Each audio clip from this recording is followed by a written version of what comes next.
Good afternoon, Sue McHardy here, registered holistic nutritionist. And today I'll be talking to you about the importance of protein. Why do we need it? What are the benefits? How much should you be consuming? And what is an actual serving size? Let's dive in.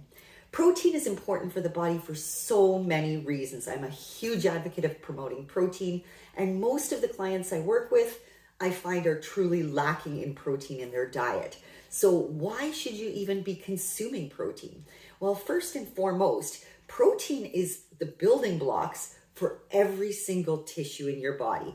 For your muscles, to keep your muscles strong, your hair, your skin, your nails, your brain is made up of protein, your immune system is made up of protein, all of your bones and your tissues and your organs.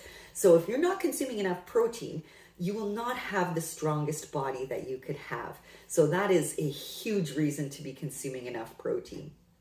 Reason number 2, it helps with recovery and repair. And I'm talking about that in 3 facets.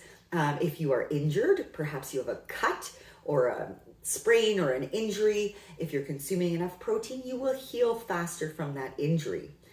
Number 2, if you're ill, you have a cold or a flu, if you're consuming enough protein, you will recover faster.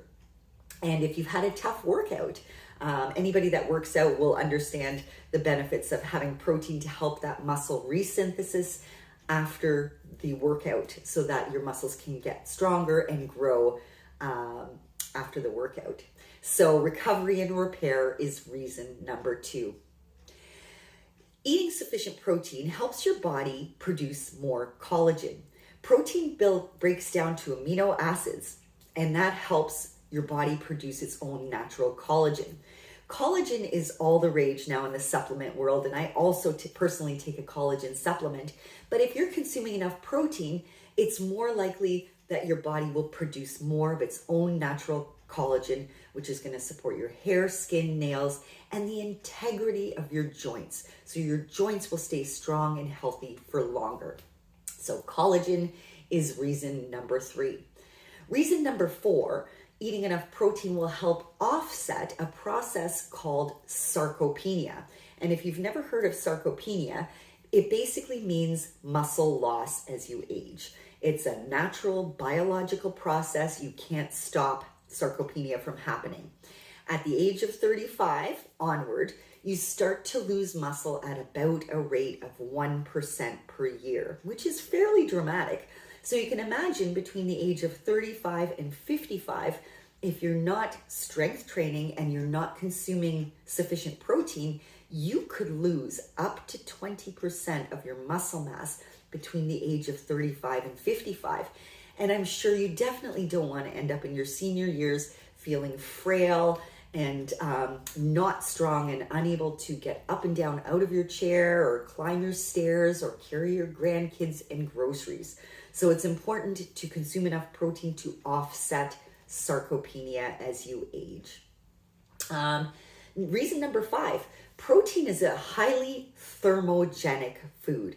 And when I say that, what I mean is it requires a good deal of energy to break down protein, digest it, and utilize that food for energy.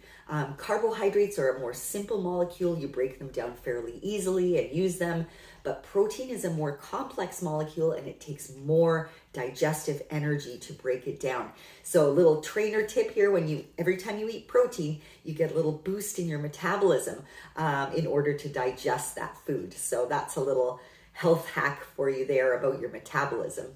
Reason number 6, protein is more satiating than eating carbohydrates alone. That means it fills you up for much longer. Again, it's a complex molecule. It takes longer for your body to break down and utilize for energy. When you eat a carbohydrate all by itself, you get a fairly dramatic and quick spike in blood sugar. Your body quickly breaks it down and utilizes that carbohydrate for energy. And within 1 to 2 hours, it's completely used up. Whereas if you're consuming a protein, it can take up to 3 to 4 hours for your body to break down that protein and utilize it for energy. So it's going to fill you up for longer, which means fewer cravings, less hunger, and a more stable energy. throughout that 3 to 4 hour mark. So try never to eat a carbohydrate alone. It's better to pair it with a source of protein to help keep you full for longer and avoid these massive spikes in blood sugar. And that's reason number 7. It helps you manage blood sugar. So if you're pre-diabetic or diabetes runs in your family, you want to avoid eating carbohydrates all by themselves, which is going to give you these high and quick spikes in blood sugar, but instead pair them with a source of protein or even a source of dietary fat, which is going to make your blood sugar spike a lot lower and again fill you up for longer, which means fewer cravings, less hunger, and better energy. So what are some great sources of protein?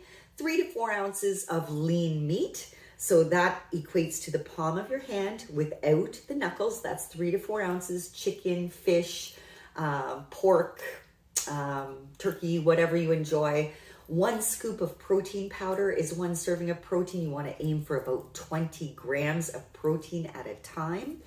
4 tablespoons of hemp hearts, which is a vegetarian source of protein. And that is a little seed that you would keep in your fridge. Absolutely delicious to sprinkle on salads or soups. If you're vegetarian, you could do a 1/2 cup of beans or legumes or chickpeas, and that's going to give you about 1/2 serving of protein, 1/2 cup of beans. But please know that that does come with a fair amount of carbohydrate as well. Beans and legumes are also high in carbohydrates as much as they have some protein in them. 2 whole eggs are 1 serving of protein, 1/2 cup of edamame, 3/4 cup of tofu or tempeh are excellent vegetarian sources. And that's really your major sources. So we want to aim to get 20 grams of protein at a time. And I generally suggest at least 3 servings per day, sometimes 4 if you're working out a lot. You definitely want to get a source of protein in at breakfast. Breakfast tends to be a higher carbohydrate meal. People will have a bagel or cereal or toast or oatmeal, but make sure you're getting a good source of protein in at breakfast to fill you up for a few hours and balance your blood sugar so you're not getting a big spike in blood sugar in the morning and then feeling exhausted at 10 or 11 a.m. So add a protein at your breakfast. You're definitely going to want one at lunch, definitely going to want one at dinner. And I always make sure if I'm having a snack that day that it's also a high protein snack. I almost never leave home without a chocolate shake. So that's 1 scoop of chocolate protein powder in 1 cup of water or unsweetened almond milk. I just blend it in my magic bullet and take it with me wherever I'm going. And I've got 20 grams of protein on the go. And it just tastes like drinking a chocolate milk, but it's much higher in protein. So that's my tip for you today. Focus on adding more protein to your diet. I hope you enjoyed this tip.